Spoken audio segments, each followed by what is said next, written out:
주말 아침을 열어주는 라디오 매거진 위크엔드. 오태훈 아나운서가 함께합니다.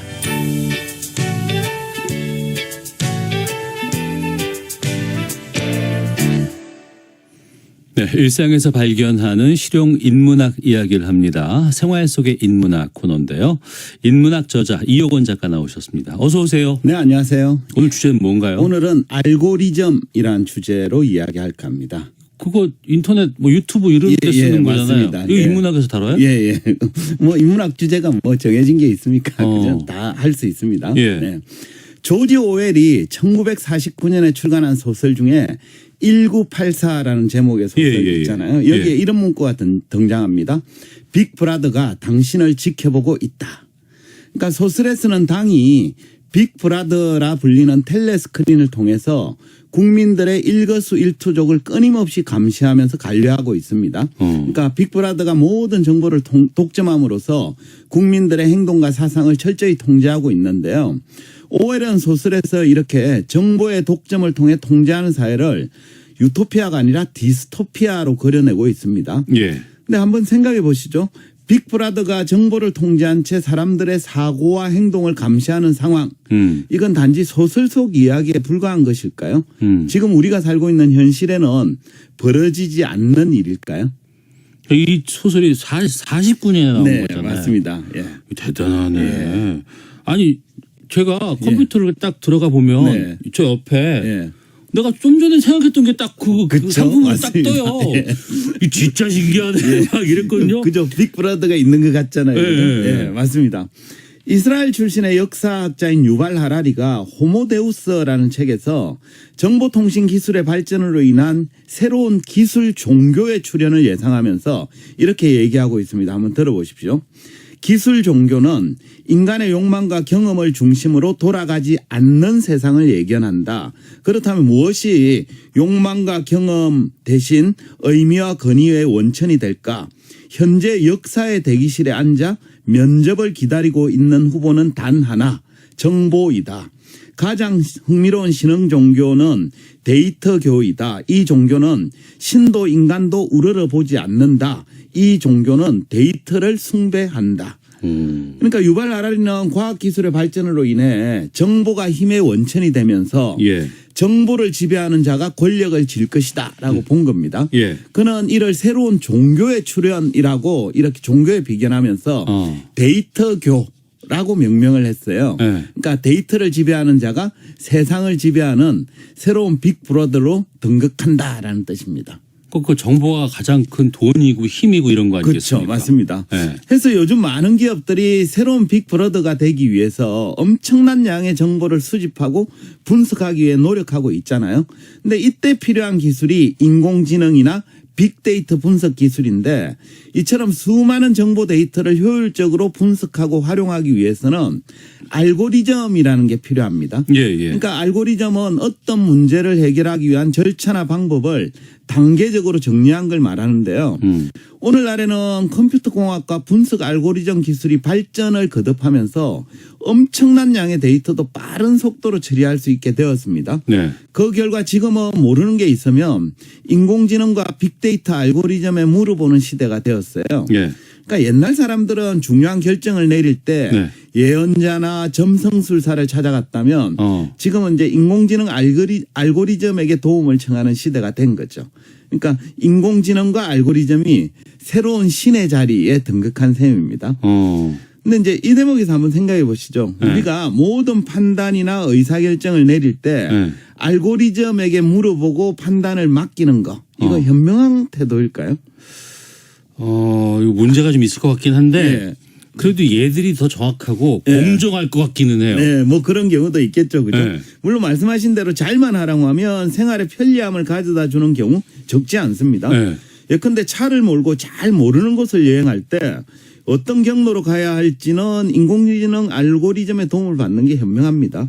또 그곳에 도착해서 식사를 할 때 자기 식성에 맞는 맛집 추천받는 거 이것도 나쁘지 않은 선택 같아요. 그러니까 수많은 정보 데이터를 분석해서 알려주는 알고리즘은 우리가 뭔가를 선택해야 되는 순간에 알라딘 요술 램프 속의 지니처럼 쫙 나타나서 최적의 선택지를 알려주기 때문에 네. 시간이나 비용 절약할 수 있고 또 실패 가능성도 줄일 수 있는 것처럼 보이기도 합니다. 예. 하지만 한편으로는 이런 의문이 들기도 해요. 예. 가령 어떤 사람이 영화관에서 알고리즘에게 물어본 뒤에 예. 추천받은 영화를 관람했다고 칩시다. 예. 그럼 이 경우는 그 영화는 당사자가 자유로운 선택을 한 걸까요? 아니면 그걸 선택하도록 강요받은 걸까요? 내가 물어본 거고 거기서 추천해 준 거 본 건 내가 결정한 거 아닌가요? 그죠. 근데 이 부분이 참 애매한 대목입니다. 왜요? 그러니까 겉으로 보기에는 우리가 자유롭게 선택한 것 같지만 예. 실상은 인공지능 알고리즘이 당신은 이 영화를 선택하시오라고 강요한 결과일 수도 있거든요. 얘들이 강요했다고요? 예. 그러니까 한번 들어보시죠. 제독 철학자인 한병철 교수는 네. 정보의 지배라는 책에서 디지털 정보 기술을 활용하는 정보 자본주의는 감시 자본주의로 발전한다 하면서 이렇게 주장합니다. 네. 디지털 정보 기술은 소통을 감시로 돌변시킨다. 어머. 우리는 더 많은 데이터를 산출할수록 더 강렬하게 소통할수록 감시는 더 효과적으로 이루어진다. 휴대전화는 감시장치이자 예속장치로서 자유와 소통을 착취한다. 더 나아가 정보체제에서 사람들은 자신들이 감시당하고 있지 않으며 자유롭다고 느낀다. 역설적이게도 바로 이 자유의 느낌이 지배를 확고히 한다. 그러니까 한병철 교수에 따르면 오늘날에는 인터넷이나 스마트폰을 활용하면 할수록 감시가 더 강해지고 지배는 더 공고해진다는 거예요. 네. 그러니까 정보체제를 사용할수록 더 많은 데이터가 누군가에게 제공되거든요. 그럼에도 사람들은 그 상태를 자유롭다고 느낍니다. 어쨌거나 최종 선택은 본인이 했다고 믿기 때문입니다. 네. 그러나 그런 자유의 느낌 때문에 네. 정보체제의 감시나 지배는 더욱 강해진다라는 게 한병철 교수의 진단입니다. 그러니까 그 스마트폰 있잖아요. 네네. 예전에는 걸어다니는 전화기라 그래서 신기했단 네네. 말이에요. 근데 지금은 이걸로 전화만 하는 게 아니고 예.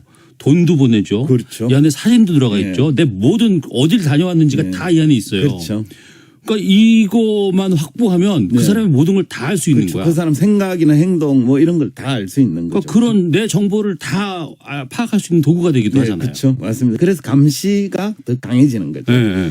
그러니까 우리는 흔히 인공지능이나 알고리즘은 인간과는 달리 아무런 사심 없이 정보를 분석해서 필요한 사람에게 추천해 준다라고 생각하기 쉽습니다. 네. 하지만 실상은 그렇지 않습니다.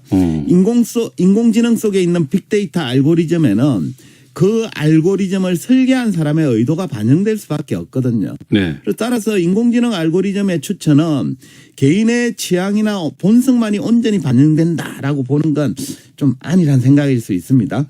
물론 뭐 개인의 취향 어느 정도 감안을 하겠지만 알고리즘을 운영하는 주체, 주로 기업이죠. 그 주체의 의도가 반영되었다고 보는 게 타당하고 사용자는 그 의도대로 움직일 가능성 배제할 수 없습니다. 네. 네. 그 검색할 때요. 네. 여의도 맛집 네. 이렇게 치면 쫙 나오거든요. 네. 근데 거기 제일 위에 있는 집들은 다 광고비 내는 예, 집이라면서요. 맞습니다. 광고비를 많이 낼수록 위로 노출시켜 주잖아요. 그것도 이제 우리가 원하는 건 아니잖아요. 그죠? 예. 예. 그러니까 데이터교의 도래를 예상했던 유발 하라리는 정보가 인간의 자유를 억압할 수도 있다 하면서 이렇게 주장합니다. 정보의 자유를 표현의 자유라는 오래된 자유주의 이상과 혼동하면 안 된다. 정보의 자유는 인간에게 주어지는 것이 아니다. 그것은 정보에 주어진다. 더구나 새로운 가치가 전통적인 표현의 자유를 침해할 수도 있다. 정보가 자유롭게 유포될 권리는 인간이 정보를 소유하고 그 흐름을 제한할 권리보다 우선하기 때문이다. 그러니까 유발 하라리는 인공지능 알고리즘이 정보를 독점함으로써 외려 인간의 자유를 억압할 수 있다는 거였죠. 한병철 교수도 비슷한 우려를 전한 바 있는데요. 이렇게 얘기합니다. 정말로 자유로운 것은 사람들이 아니라 정보들이다. 정보사의 역설은 사람들이 그 정보 안에 갇힌다는 것이다. 사람들은 소통하고 정보를 생산함으로써 자기를 사슬로 묶는다. 디지털 감옥은 투명하다. 그러니까 우리가 인공지능 알고리즘에 의존해서 편리함을 추구하는 사이에 인간이 오히려 투명한 디지털 감옥에 갇힌 신세로 전락한다는 거죠. 네. 그러니까 투명한 디지털 세상에서는 우리의 활동 하나하나가 새로운 빅브라더에 의해 관찰되고 기록되기 때문입니다. 그러니까 우리가 인공지능 알고리즘에 의존할수록 점점 새로운 빅브라더에게 우리 자신을 내맡기고 있는지도 모르겠습니다. 이거 몰두하면 안 돼요. 예, 이게 그렇죠. 집중하면 안 되고 다 믿어도 안 될 것 같아요. 그렇죠? 경계심 가져야 됩니다. 예, 맞습니다. 예. 그러니까 앞으로 시간이 지나면 인공지능 알고리즘이 지금보다 더 완벽해져서 예. 인간보다 합리적인 선택을 하는 날이 언젠가는 오겠죠. 또 그때가 되면 지금보다 더 많은 영역에서 알고리즘에 의존하는 경우가 생길 겁니다. 하지만 모든 선택을 인공지능이나 알고리즘에 맡기는 게 옳은지는 생각해 볼 필요가 있겠습니다. 예컨대 우리가 어떤 영화 볼까? 점심 메뉴 뭐 먹을까? 이런 건 알고리즘 추천 받아도 뭐 별 문제될 건 없어 보입니다. 하지만 배우자를 선택한다. 직업을 선택한다. 이런 인생의 중차대한 문제에 대해서는 좀 생각해 봐야 되지 않겠습니까? 그런 게 있어요? 예, 그죠? 요즘은 결혼정보회사에서도 인공지능 알고리즘 활용하거든요. 그래요? 예. 그러니까 결혼정보회사는 알고리즘을 통해서 고객들의 성격이나 취향, 습관 등을 분석하고 그 사람에게 어울리는 최적의 배우자 골라줄 수 있습니다. 만약 상당히 신뢰할 만한 수준의 알고리즘을 가진 결혼정보회사가 여러 조건을 검토해서 나에게 딱 맞는 후보자를 추천해 줬다고 칩시다. 하지만 이미 그 사람에게는 마음은 끌리는데 몇몇 조건이 좀 부족한 현실 애인이 있어요. 이런 경우라면 알고리즘 조언을 따르는 게 맞을까요? 아니면 본인의 감정을 따라야 될까요? 배우자는 본인의 감정 따라야죠. 그렇죠? 맞습니다. 저도 거기에 동의합니다. 그러니까 알고리즘이 아무리 정교해도 직업이나 배우자를 고르는 일과 같이 진짜 중대한 문제까지 판단을 맡기는 건 바람직하지 않습니다. 독일의 사회학자 게오르그 진멜이 이런 얘기를 했어요. 사물의 가치는 그것을 획득하기 위해 요구되는 희생의 크기에 의해 측정된다. 그러니까 우리가 힘들게 노력해서 획득한 것일수록 소중하게 생각하는 반면에 손쉽게 얻은 거에 대해서는 좀처럼 가치를 느끼지 못합니다. 그러니까 연애 과정에서도 여러 시행착오와 실패, 고통을 경험할수록 사랑의 환희와 열정도 커지는 법이거든요. 따라서 인공지능 알고리즘 활용은 하되 삶의 모든 걸 맡겨서는 곤란하겠습니다. 특히 결혼이나 직업처럼 시간을 쏟고 많은 노력과 정성을 들여야 되는 삶의 이벤트라면 가급적 스스로 판단하고 네. 그걸 진행하는 과정에서 직접 체험해 보는 것 이런 것도 중요하지 않을까 싶습니다. 맞습니다. 생활 속의 인문학 이효건 작가였습니다. 고맙습니다. 네, 감사합니다. 라디오 명주 위크엔드 마치겠습니다. 오태훈이었습니다. 고맙습니다.